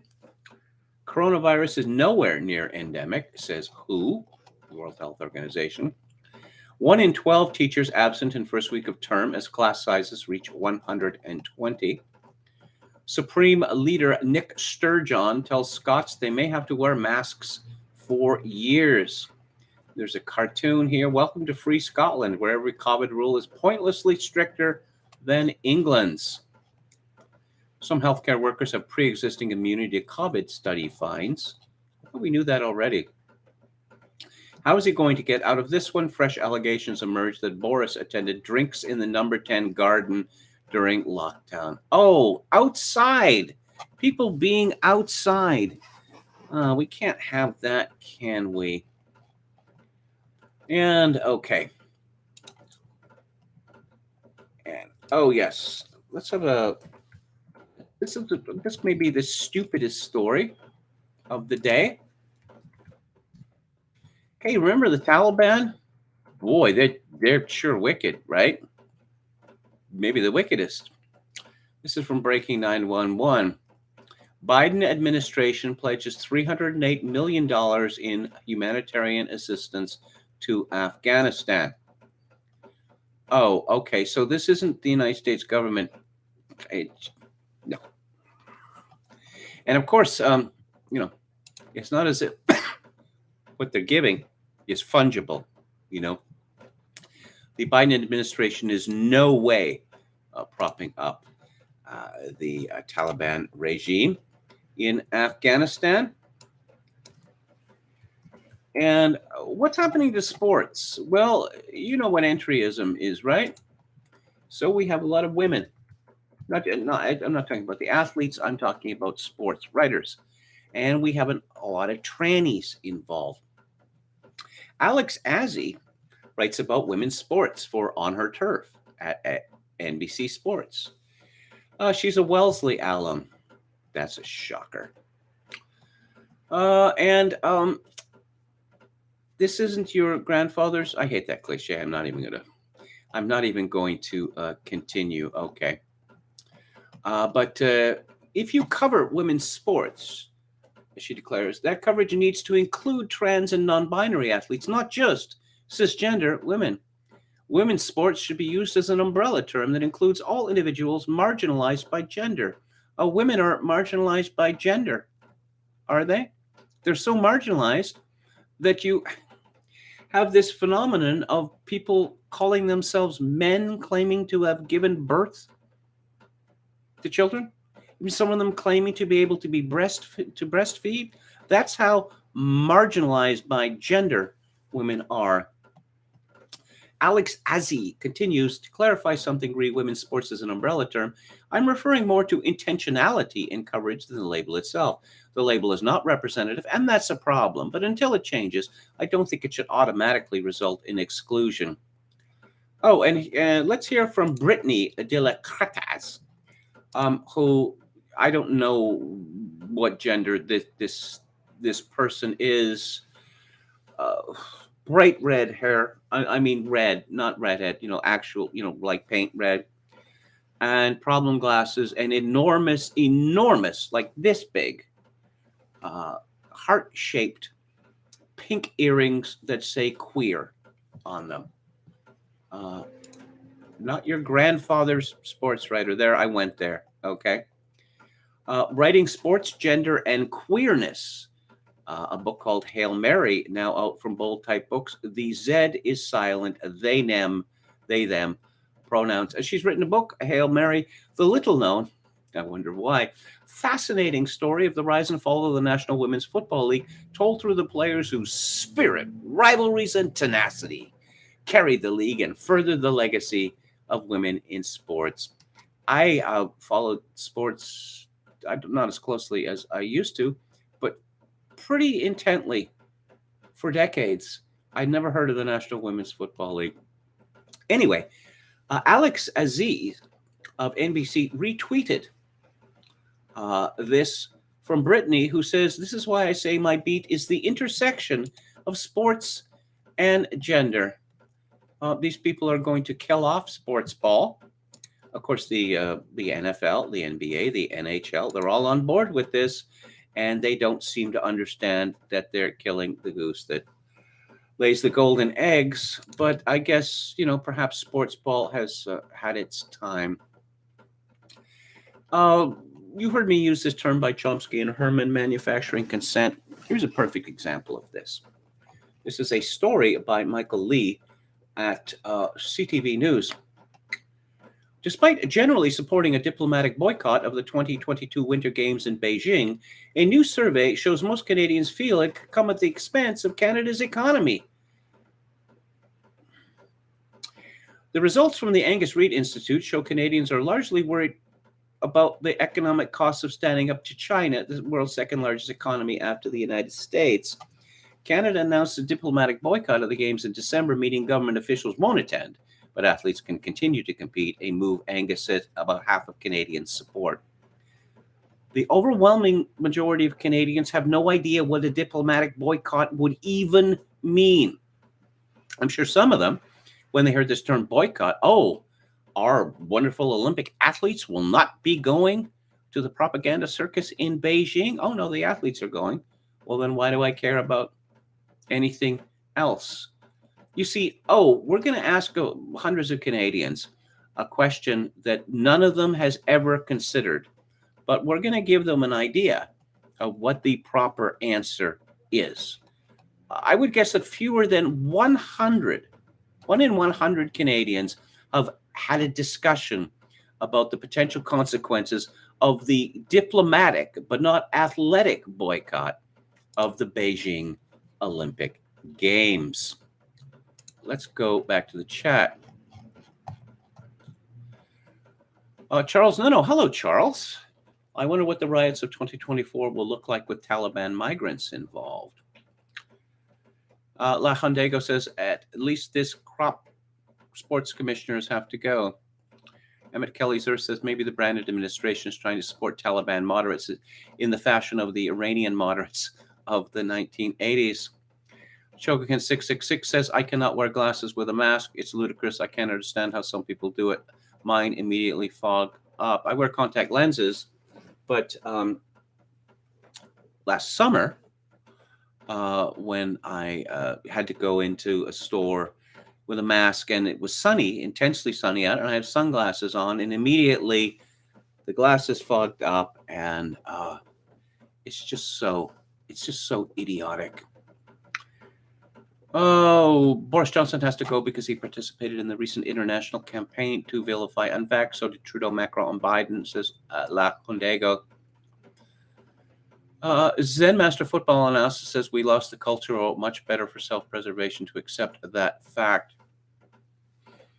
Sanjay is someone, yeah, okay. Don Willis does not like Sanjay Gupta's physiognomy. Let's put it that way. Hello to David the Gnome. Colin Flaherty, RIP, says Argon the Sad. That's a new name to me. David says, makes me think of the Soviet Union laws against self-defense in the Gulag. Just absurdities that creates a nation of cowards and victims of criminals. Those guys didn't get the always be avoiding memo. Chasing the jogger was a very bad idea. In retrospect, yes, indeed. But okay, so we can't have communities anymore. That is essentially the message there. You know, if someone is holding a shotgun at me, I'm not going to lunge and grab it by the barrel. Well, because I'm not an idiot and I don't want to die. You know, oh, someone's pointing a shotgun at you. Oh, that's not good. He might decide to shoot me. If you try to take the weapon away from him, obviously he's far more likely to shoot you. Zen Master says the BBC actually put the headline that those guys killed a jogger. I thought it was a joke. Then I remembered that they actually still claim he was out for a jog. Shameless. Yes, strange costume he was wearing as a jogger. Does China have its fangs in Canada too, says Helper? Yes. I would say that Canada is far more suborned than the United States is. I abandoned your comment, La Hondego? I don't know what that means. I don't know what that means. Anyway, We got about 15 minutes left. Oh, this is good. This is gold. This is from Eric Zemmour, who spoke to some journalists. And utterly delightful. Malmesbury man and Twitter says, we're all thrilled to the barbs and arrows that Trump would sling at American journalists in his press conferences. But my friends, what follows is on a whole other level. See Eric Zemmour's New Year's wishes to the journalists of France. Ladies and gentlemen journalists, for my first and last New Year's wishes to the press as a candidate in the presidential election, I would like to say a few words. In 1 year to the day, I will invite you to the Élysée, that's the Élysée Palace, and our relations will no longer be the same. You will address me with respect, admiration, solicitude, and even a bit of hypocrisy, as you always do with presidents. And despite the acute sense I will have for the seriousness of my very lofty duty, I will respond to you with a sympathy that breaks in a striking manner with the style of my predecessor, this illustrious pain in the ass, according to his own self-portrait, which he draws himself and in which we see a striking resemblance. However, alas, the solitary nature of power being what it is, I will be president. You won't. I will have to put between us a necessary distance, so that you will say of me, he is presidential. We'll see. I may be a Gaullist, but I promise to be the least Jupiterian possible, and I will put an end to having a president who responds in the most empty manner to your most hollow questions. We will dialogue, we will debate, and it will no longer be ideology that has the last word, but France. And how could I take you down? Barely 6 months ago, I was still one of you. You may have portrayed me as a polemicist of the extreme right, but I was your colleague. You may have claimed that offering myself up for the highest office was a bluffing stunt intended to sell my latest book, a flash in the pan good for one news cycle. You tried to convince yourself that I was just a provocateur. Nevertheless, I was your fellow. Yes, it was only yesterday that I was one of you. Of course, I was different, and for 3 reasons. First, I was on the right, whereas 99% of you supported François Hollande tooth and nail, and now 99% of you support Emmanuel Macron. Second, I speak and write in French. Your mother tongue is political correctness. Last, I am popular. I was the most controversial among us and among you, yes, but also the most applauded. Meanwhile, you were neither controversial nor applauded. You have often presented me as the most hated man in France, when in reality, you were always the most unpopular men and women in France. But who doesn't love you? The people, my good friends. For you see, the people remember their common sense and clear-headedness. The people are against you, and unfortunately, they are right to be against you. The people are angry. They say a lot of bad things about you, all of you. For the last 6 months, I've been up and down and all around France. I discuss everything with everyone I meet.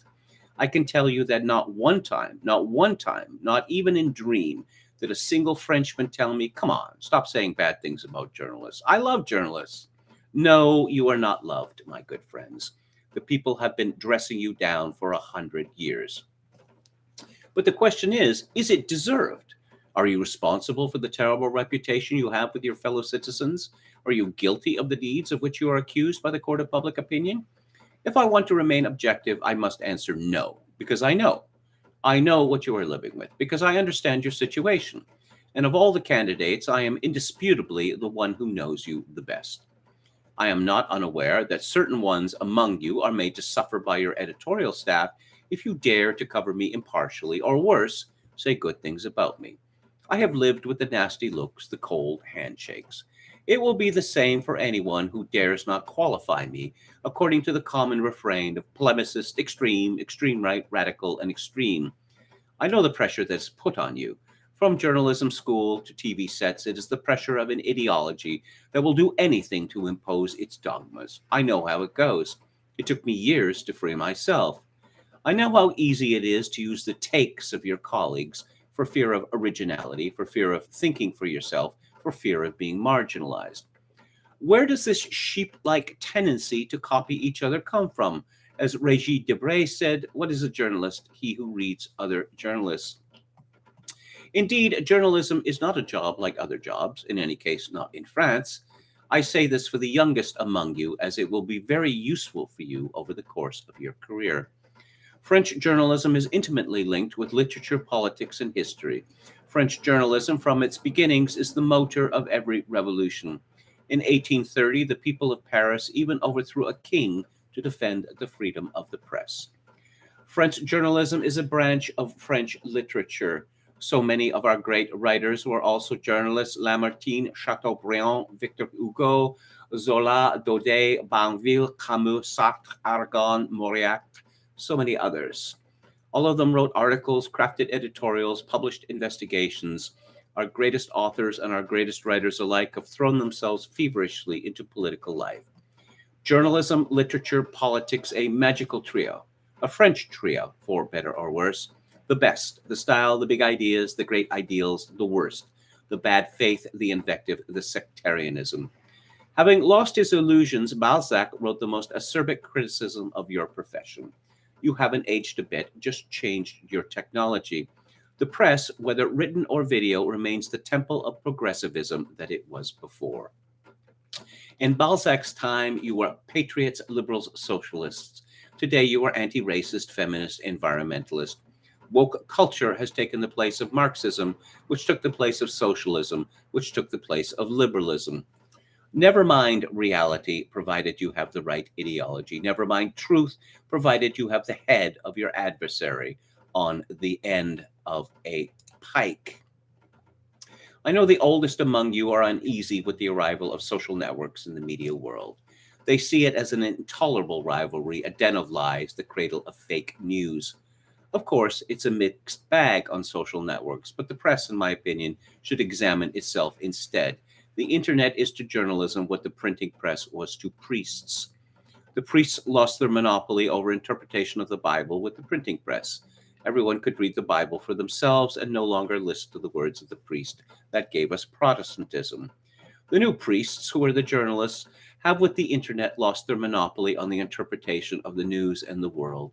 This has given us what you call, with disdain, populism. I see it as a great victory for democracy and liberty against ideology. For ideology, holding an iron grip on the universities and the journalism schools, controls journalism, and by way of this dictates the political agenda of the whole country. Using you, it imposes its frame of reference on the will of the people. But it has lost this monopoly, and that is an enormous victory for pluralism, to have the ability to speak the truth when power dissembles. I say to you, young people, do not oppose social networks, or the people will oppose you. And without the people, you are nothing, unless you would live off subsidies, and then you would be less than nothing. You understand that of all the candidates, I am the one who feels an immoderate love for the profession of journalism, for its irresistible capacity to oppose itself to the fatality of falsehood and to conquer it like an angel leveling a demon. Journalism is my former profession, but it remains a passion for me that is not past. That's what made me come speak to you. I see you and I say to myself, they are the hostages of ideology, and it is unjust. One could say the people deserve better than you, but above all, it is you who deserve better than the intellectual slavery that is imposed on you. It is from this situation that I will liberate you when I am president, to rediscover the joy of no longer being subdued. You will finally be actually heard, finally be deeply respected, finally, maybe loved even. Who knows? Public broadcasters will no longer spit on taxpayers every day while they have their breakfasts. They will no longer beat up on reality every evening on the 8 o'clock news. 2022 will be the year that many things change. It will also be the year of the rebirth of French journalism, the true, the great, that which has been suffocated under the lead weight of political correctness, that which will rediscover inspiration, critical spirit, courage, glory, that which will pick back up its taste for combat against falsehood. The fight for truth is a battle without arms, but it is a battle that is harsh, captivating. It is the battle of all your being, and it will remain mine. So, former colleagues, it is with sincerity and with an outstretched hand of nostalgic brotherhood that I wish you a happy new year 2022. I wish that you will seek the truth, find the truth, speak the truth.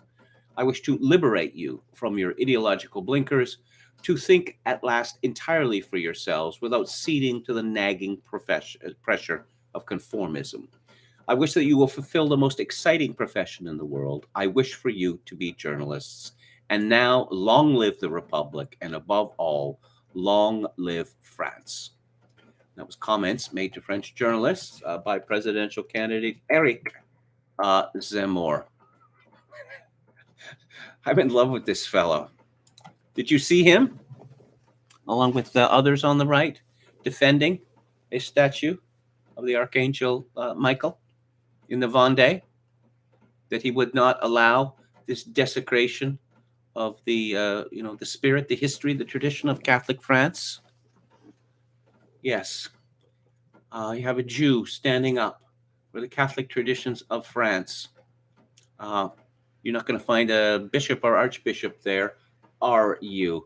The Archbishop of Paris is quite pleased to see Notre Dame turned into some sort of fun fair.